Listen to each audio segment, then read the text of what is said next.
لاہور کی گلیوں میں ایک وقت ایسا تھا جب ٹیپو ٹرکا والا کا نام سن کر لوگوں کے چہروں پر خوف چھا جاتا تھا۔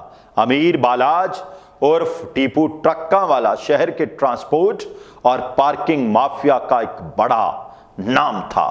اس کی طاقت کا عالم یہ تھا کہ اچھرا سے داتا دربار تک اس کا حکم چلتا تھا اور بہت سے لوگ اسے ایک اندیکھے نظام کا حصہ سمجھتے تھے، لیکن 2010 میں اچھرا کے مصروف علاقہ میں دن دہاڑے ہونے والا اس کا اندوہناک قتل لاہور کی تاریخ میں ایک ایسا موڑ ثابت ہوا جس نے شہر کی فضا کو لرزا کر رکھ دیا۔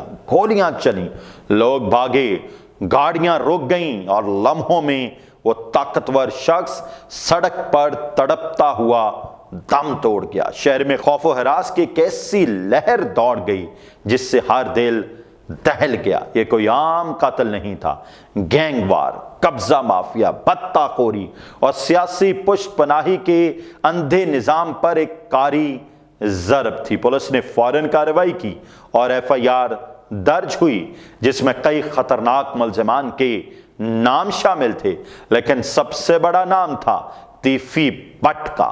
یہ وہ شخص تھا جو لاہور کے جرائم پیشہ نیٹ ورکس میں دہشت کی علامت سمجھا جاتا تھا۔ قتل کے فوراً بعد تیفی بٹ ملک سے فرار ہو کر دبئی جا پہنچا، جہاں وہ سالوں تک پاکستانی قانون سے بچا رہا۔ دوسری جانب کیس کی تفتیش میں وہی کچھ ہوا جو اکثر بڑے کیسوں میں ہوتا ہے۔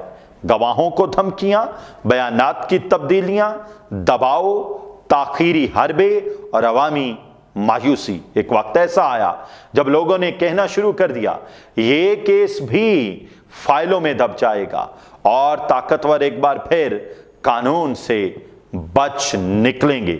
مگر اس کہانی کا ڈرامائی موڑ اس وقت آیا جب پاکستانی اداروں نے بین الاقوامی سطح پر کارروائی کا فیصلہ کیا۔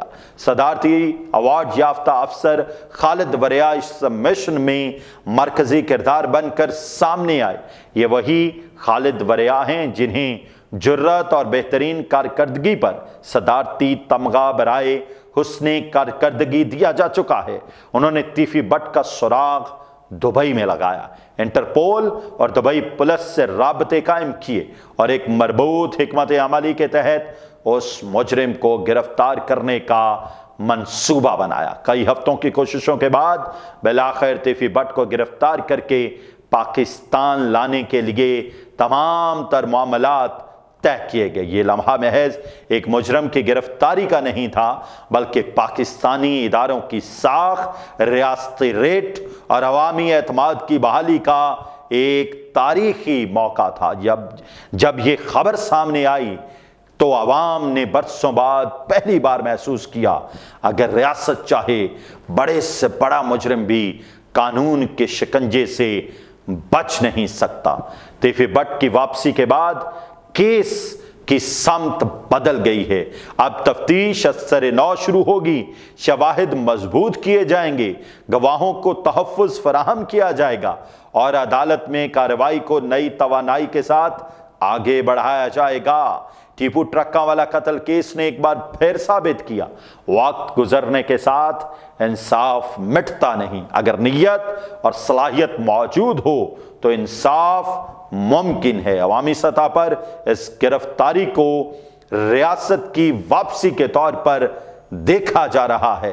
اس کیس نے نہ صرف ایک خوفناک گینگ نیٹ ورک کو بے نقاب کیا بلکہ یہ پیغام بھی دیا کہ پاکستانی ادارے بین الاقوامی تعاون کے ذریعے بڑے مجرموں کو بھی کیفرے کردار تک پہنچا سکتے ہیں۔ آج ٹیپو ٹرکا والا قتل کیس محض ایک قتل کی داستان نہیں بلکہ طاقت، جرم، ریاستی کمزوری اور پھر عدالتی عمل درآمد کی ایک سنسنی خیز کہانی بن چکی ہے۔ ایک طرف وہ زمانہ تھا جو طاقتور گلیوں پر راج کرتے تھے اور دوسری طرف وہ لمحہ جب قانون نے ان طاقتوروں کا پیچھا کر کے اپنی حاکمیت منوائی ہے۔ یہ کہانی عوام کو یہ باور کراتی ہے کہ اگر ادارے ایمانداری سے کام کریں تو برسوں پرانے زخموں کو بھی بھرنے میں دیر نہیں لگتی۔ ناظرین کرام، اگر یہ تمام تر کارروائی عملی شکل میں ڈل جاتی ہے تو آنے والے تمام فرعونوں کے لیے ایک بڑی مثال ہوگی کہ جرم کرنے سے پہلے ایک دفعہ سوچ ضرور لینا۔ خدا تعالیٰ آپ کو اور آپ کے اہل خانہ کو اپنے حفظ و امان میں رکھے۔ اجازت دیجیے، اللہ حافظ۔